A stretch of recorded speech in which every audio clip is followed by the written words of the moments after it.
Lecture du livre « Heureux ceux qui » d'Ellen G. White. Les béatitudes. Heureux ceux qui ont faim et soif de la justice, car ils seront rassasiés. Être juste, c'est être saint, c'est ressembler à Dieu, et Dieu est amour. 1 Jean chapitre 4, verset 16. C'est obéir à la loi de Dieu, car tous ses commandements sont justes. Psaume 119, verset 172. Accomplir la loi, c'est aimer. Romains chapitre 13, verset 10. La justice, c'est l'amour, et l'amour est la caractéristique et la vie même de Dieu. La justice de Dieu a été personnifiée par Jésus. En le recevant, nous recevons la justification. Elle ne s'obtient ni par des luttes douloureuses, ni par un labeur épuisant, ni par des dons ou des sacrifices. Elle est donnée gratuitement à toute âme qui a faim et soif de la recevoir. Vous tous qui avez soif, venez aux eaux, même celui qui n'a pas d'argent, venez, achetez et mangez, sans argent et sans rien payer. Ésaïe chapitre 55, verset 1. Tel est le salut qui leur viendra de moi, dit l'Éternel. Ésaïe chapitre 54, verset 17. Et voici le nom dont on l'appellera, l'Éternel notre justice. Jérémie chapitre 23, verset 6. Il n'y a rien d'humain qui puisse apporter quelque satisfaction à cette faim et à cette soif de l'âme. Mais Jésus dit, « Voici, je me tiens à la porte et je frappe. Si quelqu'un entend ma voix et ouvre la porte, j'entrerai chez lui, je souperai avec lui, et lui avec moi. » Apocalypse, chapitre 3, verset 20. Je suis le pain de vie. Celui qui vient à moi n'aura jamais faim, et celui qui croit en moi n'aura jamais soif. Jean chapitre 6, verset 35. De même que nous avons besoin d'aliments pour entretenir nos forces physiques, nous avons aussi besoin de Jésus-Christ, le pain du ciel, pour entretenir notre vie spirituelle et les forces nécessaires à l'accomplissement des œuvres de Dieu.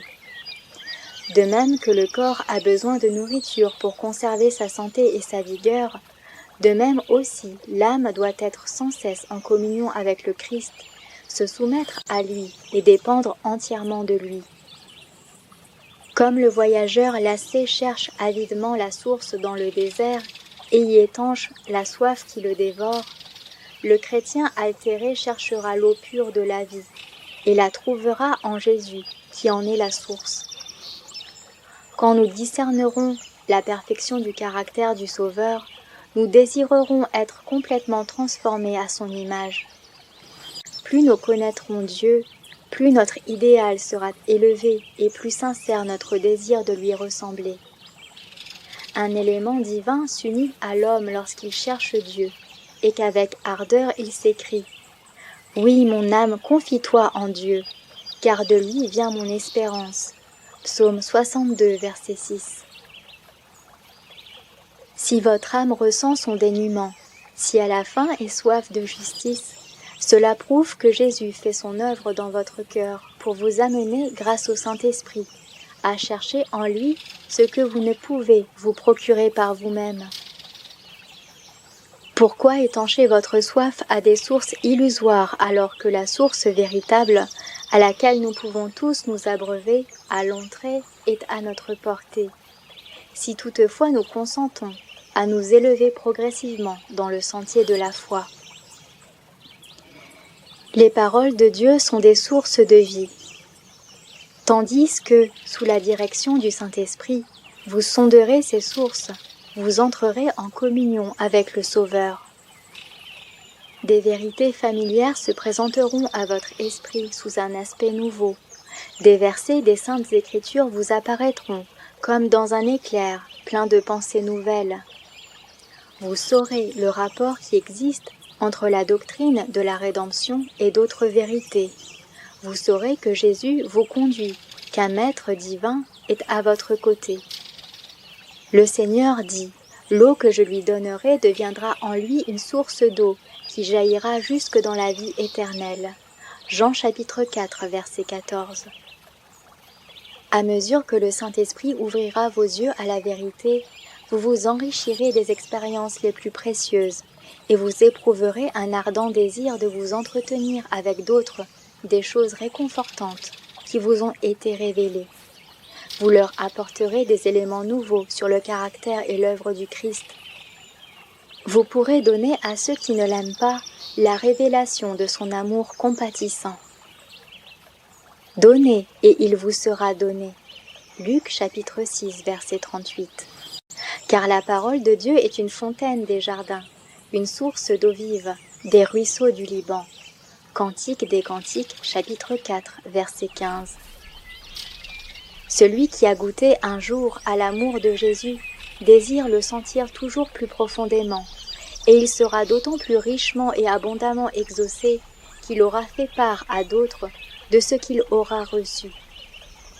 Chaque fois que Dieu se révèle à l'âme humaine, celle-ci augmente sa capacité de connaître et d'aimer. Son cri continuel est « plus près de toi ». Notre Dieu aime faire infiniment au-delà de tout ce que nous demandons ou pensons. Éphésiens chapitre 3, verset 20. À Jésus qui a renoncé à lui-même pour sauver l'humanité, le Saint-Esprit fut donné sans réserve. De même, cet esprit sera accordé à tout disciple qui donnera son cœur sans réserve à son Maître, pour qu'il en fasse sa demeure. Notre Dieu a donné cet ordre qui est aussi la promesse d'un accomplissement. Soyez remplis de l'Esprit. Éphésiens chapitre 5, verset 18. Le bon plaisir du Père est que toute plénitude habite en nous, et que nous ayons tout pleinement en lui. Colossiens chapitre 1, verset 19, chapitre 2, verset 10. Dieu a répandu son amour sur l'humanité avec autant de profusion que les pluies qui rafraîchissent la terre. Il dit que les cieux répandent d'en haut et que les nuées laissent couler la justice, que la terre s'ouvre, que le salut y fructifie et qu'il en sorte à la fois la délivrance. Ésaïe chapitre 45, verset 8. Les malheureux et les indigents cherchent de l'eau, et il n'y en a pas. Leur langue est desséchée par la soif. Moi, l'Éternel, je les exaucerai. Moi, le Dieu d'Israël, je ne les abandonnerai pas. Je ferai jaillir des fleuves sur les collines et des sources au milieu des vallées. Je changerai le désert en étang et la terre aride en courant d'eau. Ésaïe chapitre 41, versets 17 et 18. Et nous avons tous reçu de sa plénitude, et grâce pour grâce. Jean chapitre 1, verset 16.